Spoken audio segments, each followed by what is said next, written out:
Hey guys, it's Brandon, aka B.Rich Beauty, aka your beauty best friend. Happy Monday, y'all! Did you have a good weekend? I had a great weekend. Let's talk. We're going to talk about the Real Housewives of Potomac Part 2 reunion. We're also going to talk about Real Housewives of Atlanta today. And TAMAR Braxton sat down with TARAJI Henson on her talk show. We're going to talk about that and a lot more. You know what to do. Grab your tea. Grab your beverage. Let go.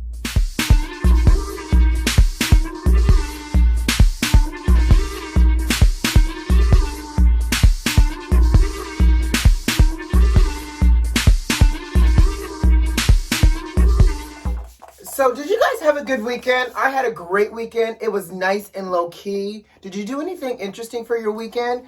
Besides shop, it is the week of Christmas now. Can you believe it? The week of Christmas. I have some last-minute Christmas shopping I have to do today. Online, of course. And also, by the way, I got a chance to get back into the gym really briefly for this weekend. Trying to get ahead to any Christmas eating that I'm about to do. So, that was my weekend. Super chill and low-key. So, let's just jump right into it. So, Real Housewives of Potomac aired last night, part 2 of the reunion. And so, here's what I also kind of felt just before I jump into it with you all. I felt like we were going to get one of these for the reunion, and it kind of was just that. You know, part 1 kind of built us up. Part 2 kept us here. Nothing too crazy. And then I feel like part 3 is going to bring everything home for us, right? So what we did not see on this episode, like Jamal Bryant alluded, I guess, was the guys. So I'm assuming the husbands are coming out for part 3. Part 3 next week is going to be 90 minutes. Ooh, it's going to be juicy. So I'm going to just go through the highlights of what was actually entertaining because obviously no one really talked about Robin for part 2. Giselle gave a little bit of banter here and there, but really the conversation centered around, and nobody really talked about Wendy either. The conversation for part 2 was really centered around Ashley and her relationship. Then obviously Candace and Monique and everybody else added sprinkles when they could. Let's jump into Miss Ashley Darby. Okay, so is it just me, but why do I feel like she's struggling real hard to keep her life together? I don't know. So obviously Michael's not there. When the husbands come out on next week's episode, Michael won't be there because Michael's at a wedding to a close personal friend. But baby, they held Ashley to the fire, and she knew this was going to end up coming. So they brought up the prenup and the postnup. She said she never got around to getting the postnup.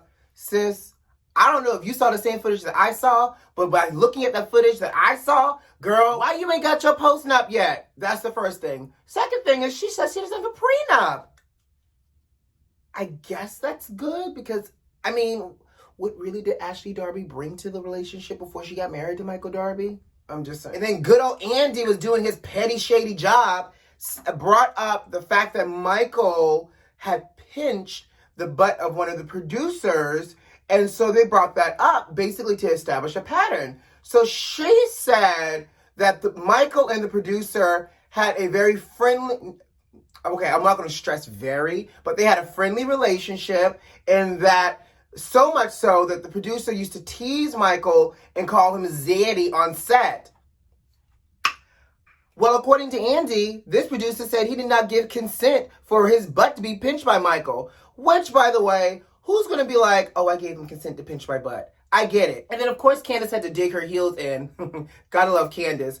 When Ashley said that they had a friendship between Michael and the producer, Candace chimed her little self in talking about, well, of course he's going to say that. He's trying to keep his job. Oh.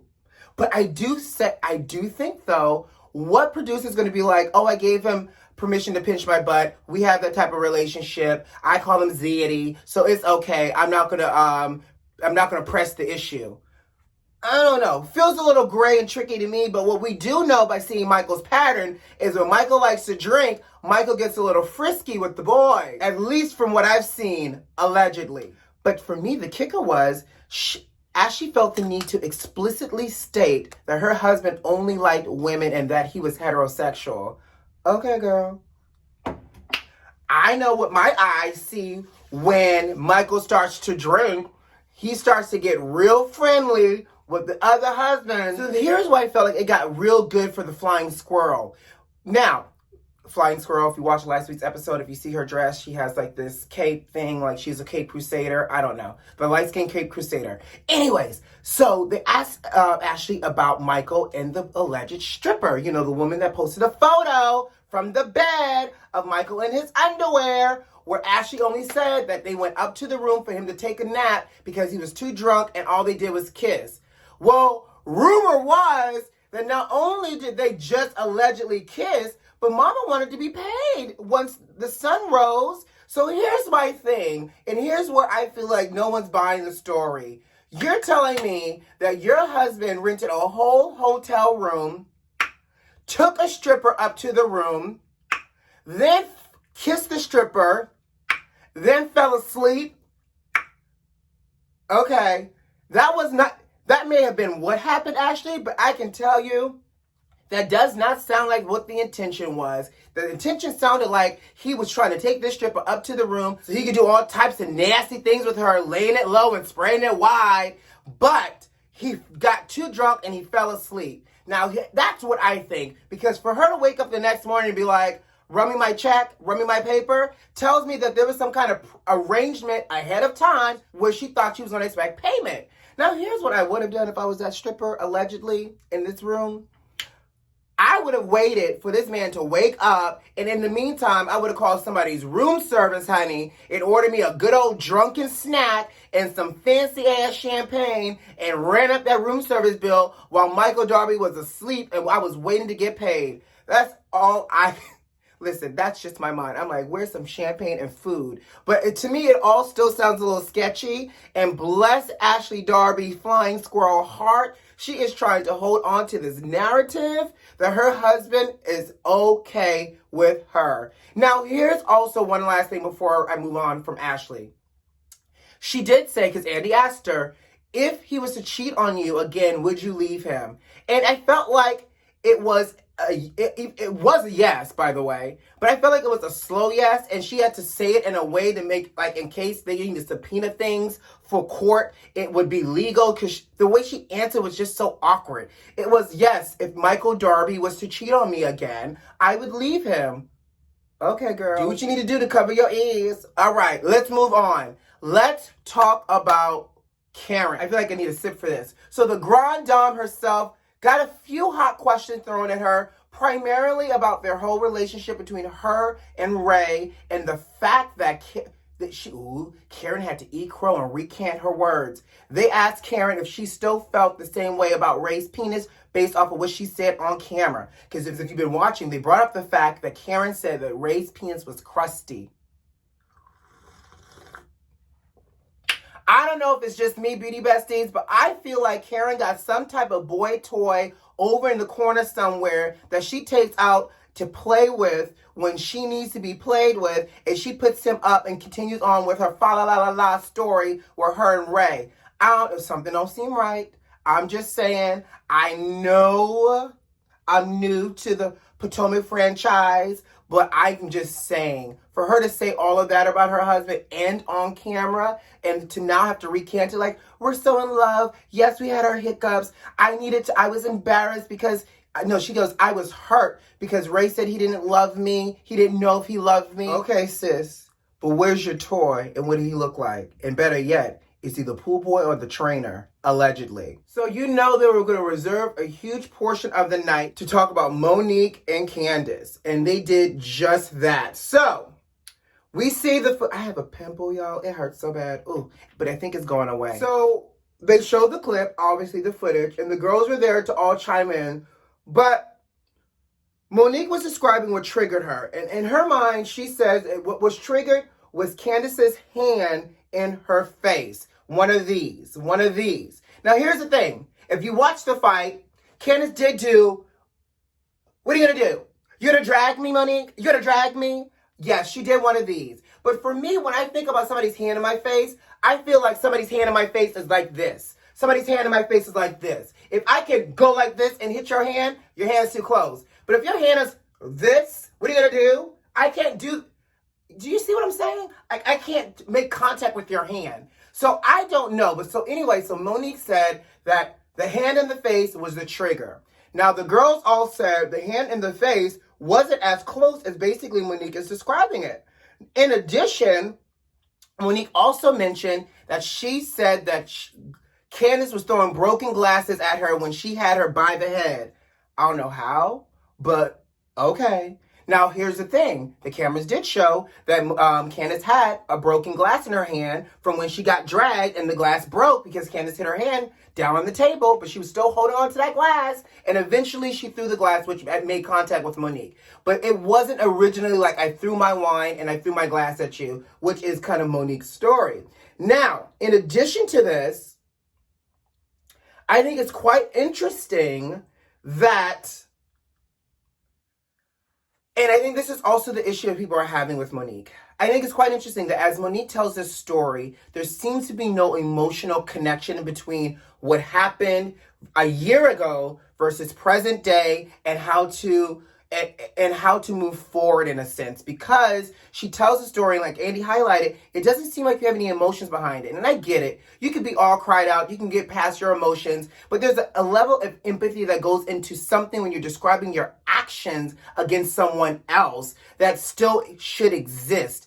And it seemed to be a lack of apparent emotions, which then caused the other girls, I think, to really feel even more strongly about Monique and what she did. And also it put Candace back into that place of being attacked. Now, here's the thing. I think we've all been so angry at some point, whether it's with somebody that we love or a friend, that we kind of black out. And so whether or not that hand motion triggered Monique, who's to say? But I do know that once you snap, you really don't remember what you do. And you could tell she was out to get her. And I felt like there seems to be moments in the clips where, of course, there was moments of lucidity where she was like, well, if I'm going to be fired, I'm going after her. Nobody that blacked out is going to really think about their job like that, right?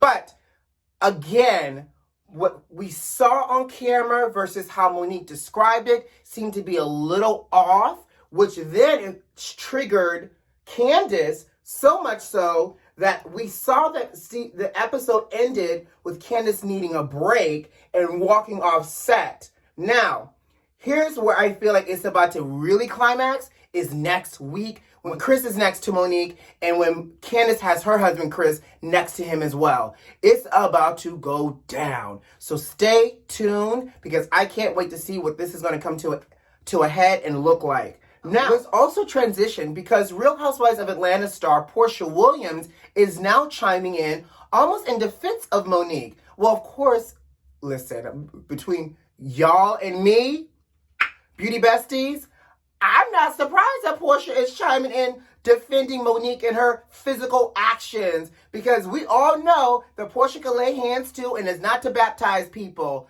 a la the drag heard around the world with Kenya. Okay? Porsha said in the Bravo chat room that Monique said to her that Candace was only suing her so that way that Candace can get money to buy Candace's new home. Now, here's where it gets juicy. Candace has officially chimed in and said that she has never met Porsha in person. She only knows Porsha through the television like the rest of us, and that Porsha could be friends with Monique, but she said be very careful or how you tell lies because that is a wholehearted lie. So much so that she said that lie is damning and it's defaming of her character. Listen, I don't think I've ever seen two housewives cross over like this, but you know, I just think it's funny that Porsha is friends with Monique and she's also Monique's advocator. What's the phrase? Birds of a feather flock together? Just saying. So let's dive into the meats and potatoes of Real Housewives of Atlanta. And I'm going to give you what the highlights to me because we know Cynthia's looking for her wedding venue. Okay, I get it. Candy didn't really have anything to really talk about. So last night's episode really kind of focused on Porsha and her support for Breonna Taylor and being locked up. We also see that once Porsha gets out of jail, she comes back to Atlanta and we see Tanya. Tanya's back. Can't wait. So Porsha, Tanya, and Lauren, Porsha's sister, heads over to a new friend of Porsha named Fallon. Side note, the girl, Fallon is beautiful, and she looks like she's married to an older African man, allegedly. I don't know if he's African, but he does look older because she looks younger. Beauty Besties, is this the new thing? When did older African men become a trending thing? Somebody teach me something, tell me something, because that house was gorgeous. And listen, Mama clearly knew what she was getting when she married that man. And if you don't know what this means, check out that episode because her body was yaddy, yaddy, yaddy.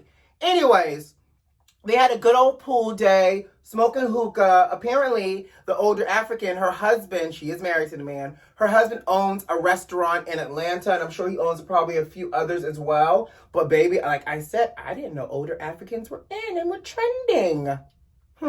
We see you, Fallon. We see you, Porsha. Okay, because she's not dating Dennis right now. So, you know what they say. Birds of a feather flock together. Porsha might be on a new move and a new hunt, honey. That might be the word for the day, y'all. Birds of a feather flock together. I don't know. We see them all hanging out. Porsha's talking about her activism and having fun. I love that Porsha is now a good old Judy with Tanya because I think this is setting us up nicely for Cynthia's bachelorette party, because you know that's where it gets nice and hot and heavy for this season. Kenya invites over her new friend, LaToya. So I'm still trying to figure out how much I like LaToya. I don't know a lot about her just yet, but she does come over to hang out with Kenya, brings her camera to take photos of Kenya for dating sites. Now here's the thing. Kenya is still married, and LaToya over here talking about taking photos for her and putting it on dating sites so she can get Kenya back out there. And in the words of new housewife of Atlanta, Drew Sidora, Drew said it best. Hashtag fake vows. How you over here taking photos to put on a dating site and you still legally married? Now let's talk about Drew, because LaToya was real petty Betty with Drew and her wigs, calling them pet wigs. Now, come on, y'all. That is so petty. Now, we know good and well this cast of Atlanta is known for protective hairstyles, braids, weaves, wigs, etc. Oh, my. And you want to try to talk about her wig, talking about it looked like a pet? Mind you now, could Drew have better wigs? Yes. But it takes me to Drew's situation. And Drew is warming up nicely and quickly as the new housewife because she threw a little shade. She posted this photo right here on her Instagram page of what appears to be Kenya's top of her head, and you can see that there is a track right there, because you know Miss Kenya always likes to talk about Miss More hair care and how it's all natural and all her hair. So I love it because it was a fun little jab, because Drew was like, you want to co-sign and laugh about my pet wig? Girl, what's this, and why can't we see your tracks? Come on, Drew, I see you. But Drew, can we talk? I don't know, but is it just me?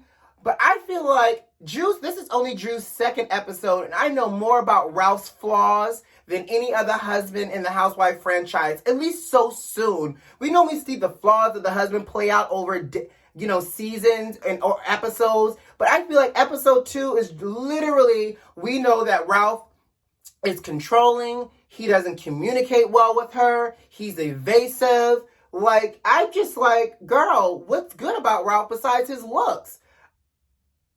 Not to mention, she has her mother living in the house with her, and I also feel like that causes the element of chaos too, because the mom is not here for Ralph, and she said, I was here, and on y'all anniversary, she is crying.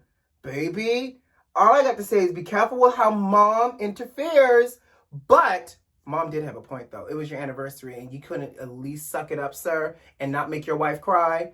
Again, how do we know so much about Ralph's flaws so early on? What I'm looking forward to seeing is how Drew continues to interact with some of the other housewives and where she goes from here, because we see what's going on in her home life, but girl, I need some more interaction with the other housewives. Otherwise, you might be a one-time hitter, and that might be okay with us. Tamar Braxton starred on TARAJI P. Henson's Peace of Mind Facebook Watch TV show. Did y'all know Taraji had a talk show? I didn't know. But anyway, so Tamar went on the show to talk about, obviously, a lot of different things, and she brought up the suicide attempt that she did earlier this summer. She's saying that she attempted suicide because she was thinking about Logan. Now, I'm going to tread very lightly because I'm not an expert in mental health or suicidal thoughts. But Tamar said that she did it because she felt like she was on national television as the loud ghetto mama, that she was embarrassing her son with her actions through television, and that she was losing touch of everything. Now, you embarrassing your child makes you feel like you want to take your life from your 7-year-old.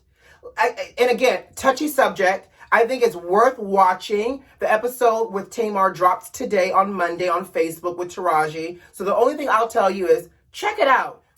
All right, guys, I gots to go. You know what to do. Subscribe to the channel if you like this video if you like, and leave me a comment. But most importantly, are those notifications turned on? I hope so.